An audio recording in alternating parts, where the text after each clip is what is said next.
dia.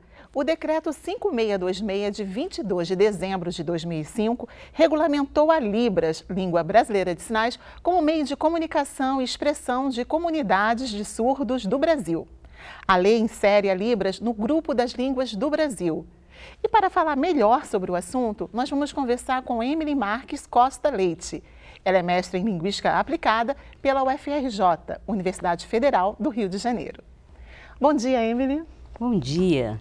Emily, a Libras ela foi reconhecida como língua oficial, certo? Até porque ela preenche todos os requisitos científicos. Como foi todo esse processo? Foi um processo longo, Cláudia, até chegar ao Brasil. Todos nós sabemos que as pessoas surdas sempre usaram uma forma diferente de comunicação. E essa forma diferente foi entendida ao longo dos tempos de muitas formas e muitas vezes de muitas formas ruins mesmo, porque os surdos que sinalizavam foram entendidos numa determinada época como possuidores de demônios, porque gesticulavam, faziam expressões estranhas com o rosto. Então, foi um processo longo até a consolidação de uma área importante para a descrição de todas as línguas. Há essa preocupação do ser humano com a linguagem acompanha, através dos tempos, até a descrição da língua formalmente através de Ferdinand Saussure. E a partir dessa consolidação da linguística, descrevendo as línguas de uma forma geral, que podemos chegar até a descrição das línguas de sinais. E a primeira língua de sinais a ser descrita formalmente foi por William Stockel, um americano. E ele divulgou um primeiro dicionário de American Sign Language na década de 60, precisamente 1967. Veja, a linguística se estabelece como ciência na década de 50, 51, e 67 pouco tempo até o William Stockel divulgar os primeiros conhecimentos científicos acerca das línguas de sinais. Eu digo das línguas de sinais porque é a partir da língua americana de sinais que outras línguas vão sendo descritas também. E aqui no Brasil?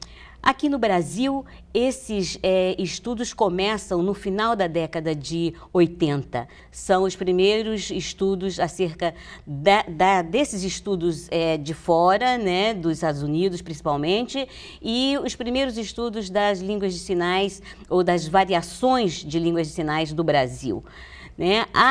Esse termo Libras, que não é um termo, era uma sigla.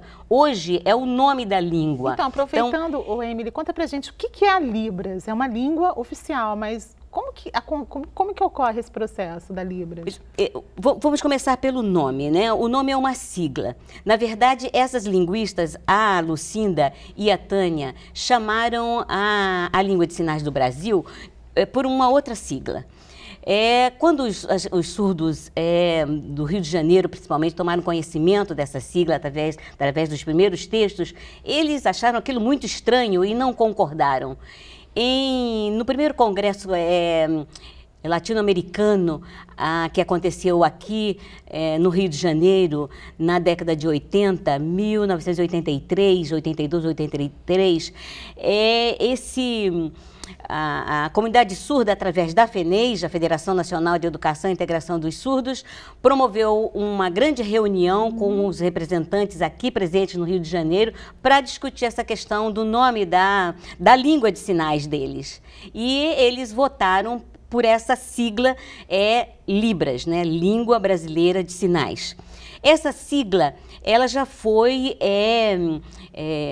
discutida por um grande estudioso também da língua de sinais em São Paulo, que é o professor doutor Capovilla.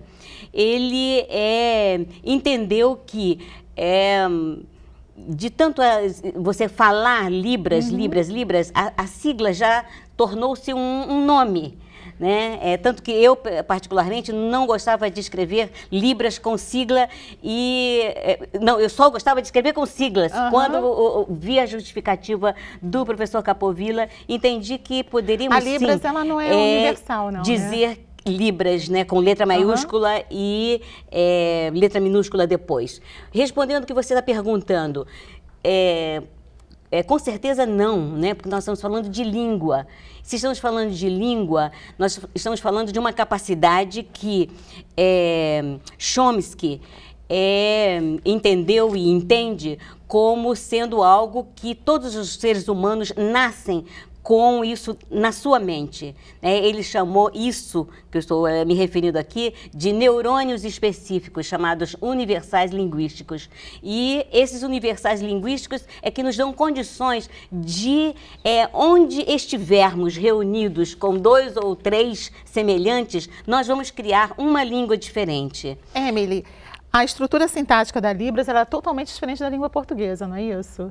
Com certeza. Você pode explicar para a gente como que ocorre esse processo? Com certeza. Na verdade, quando nós falamos assim, totalmente diferente, ela é diferente em relação à modalidade, né? A língua de sinais usa o espaço à frente do corpo, usa pontos de articulação no rosto e no corpo, usa sempre esse espaço à frente do corpo. É uma língua de modalidade gesto visual.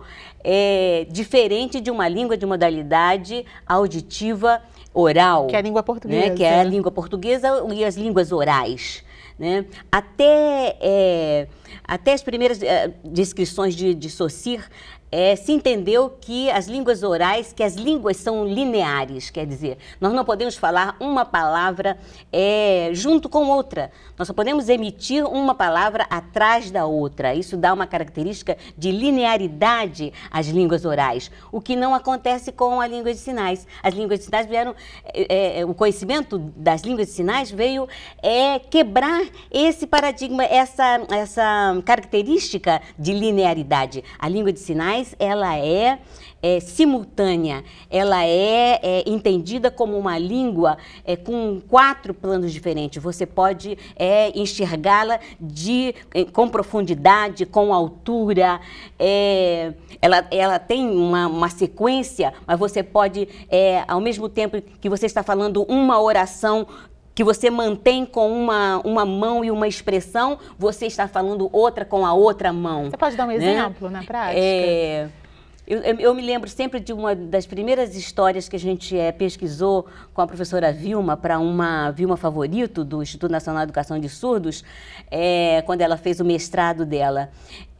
O narrador surdo conta uma história de uma lebre que fica perdida numa floresta e a criança sobe numa árvore e do alto da árvore ela diz sobre a lebre. Isso a pessoa surda narrando. Ela diz assim, enquanto aqui o olhar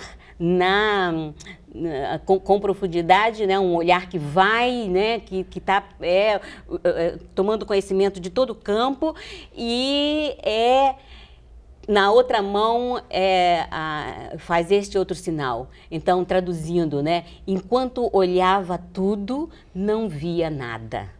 Simultâneo, né? Simultâneo. Ele usou 2 sinais diferentes, não é isso?